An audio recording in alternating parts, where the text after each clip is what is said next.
Assalamualaikum warahmatullahi wabarakatuh. Apa kabar anak-anak semua? Semoga kalian semua dalam keadaan sehat sehingga tetap bersemangat untuk belajar bersama-sama dengan kita semua. Anak-anakku, kita pada kesempatan kali ini akan belajar melanjutkan materi algoritma dan pemrograman, terutama untuk materi perulangan. Setelah sebelumnya kita sudah menyelesaikan materi seleksi kondisi if then else, untuk kali ini kita akan sampai pada materi perulangan, dan yang akan kita bahas di kesempatan yang pertama ini adalah perulangan for, anak-anak. Di dalam pemrograman sering nanti akan kita gunakan perulangan for, baik itu untuk mengulang program ataupun mencetak variabel ataupun teks secara berulang. Seperti yang terlihat di slide, kita lihat bersama bahwa perulangan for itu memiliki sintak, ya.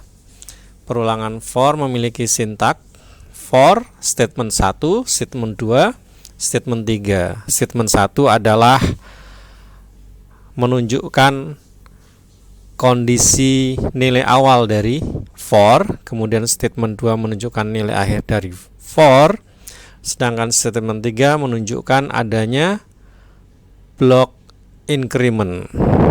Nah, kemudian di bawah itu ada satu contoh. Baik, kita lihat di sini anak-anak dari contoh yang kalian bisa lihat. Ada perintah for, kemudian di dalam for itu ada statement 1, int i sama dengan 0. Nah, itu adalah bagian yang akan dikerjakan pertama kali oleh program. Jadi dia akan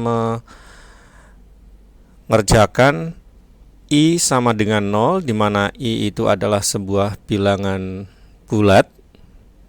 Dilihat dari tipe datanya, dia integer.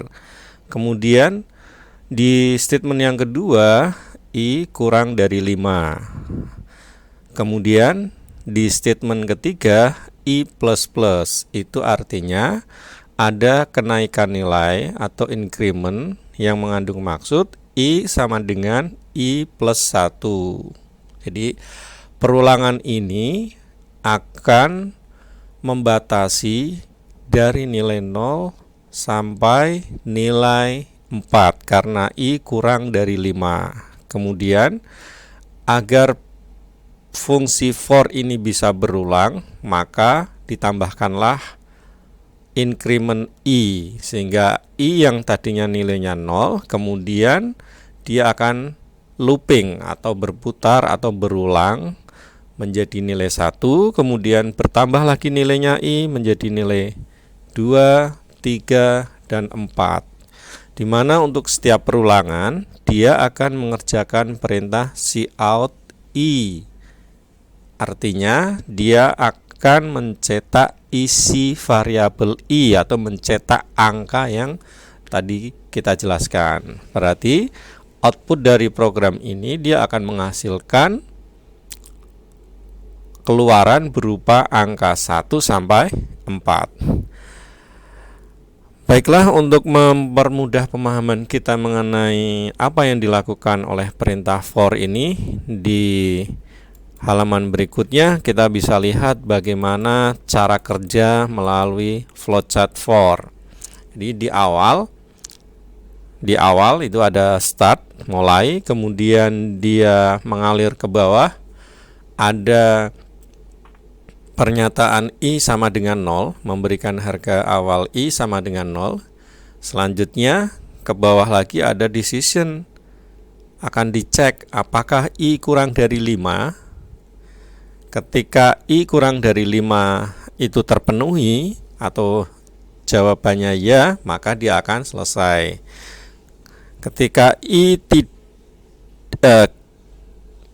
ketika i tidak kurang dari 5, maka dia akan mencetak i atau print i, kemudian i mengalami penambahan nilai, i sama dengan i plus 1. Begitu seterusnya sampai I tidak kurang dari 5 atau I sama dengan 5, karena 5 tidak kurang dari 5 sehingga program ini akan langsung keluar. Begitu anak-anak untuk penjelasan mempermudah kita di dalam memahami bentuk for. Selanjutnya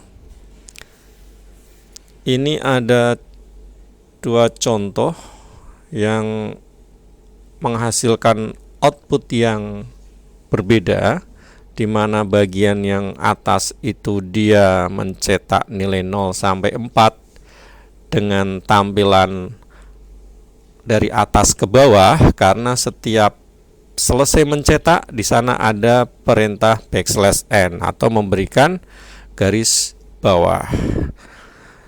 Kemudian bagian yang kedua dari contoh program ini hanya ditambahkan dengan kalimat perulangan ke. Intinya sama ini anak-anak. Jadi ada sedikit modifikasi pada output yang ditampilkan di program yang kedua. Adanya penambahan kalimat perulangan ke. Kalian bisa lihat di sini. Sehingga output yang dihasilkan adalah perulangan ke 0, perulangan ke 1, perulangan ke-2, perulangan ke-3, perulangan ke-4, selesai. Nah, sekarang ada sebuah kasus yang kalian bisa coba selesaikan. Di sini ada soal. Kalian diminta untuk membuat program perulangan yang akan menampilkan bilangan ganjil antara 1 sampai dengan 100. Jadi selain nanti anak-anak menggunakan perintah perulangan, perlu dipikirkan juga untuk menyeleksi kondisi bilangan dari 1 sampai 100 yang ganjil. Nah, silahkan ini dikerjakan secara berkelompok, bisa berdiskusi dengan anggota kelompoknya. Kita akan bertemu dan kita akan bahas hasil tugas kalian ini di pertemuan berikutnya. Sekian untuk penjelasan atau video tentang perulangan. Kita bertemu di kesempatan berikutnya. Terima kasih. Wassalamualaikum warahmatullahi wabarakatuh.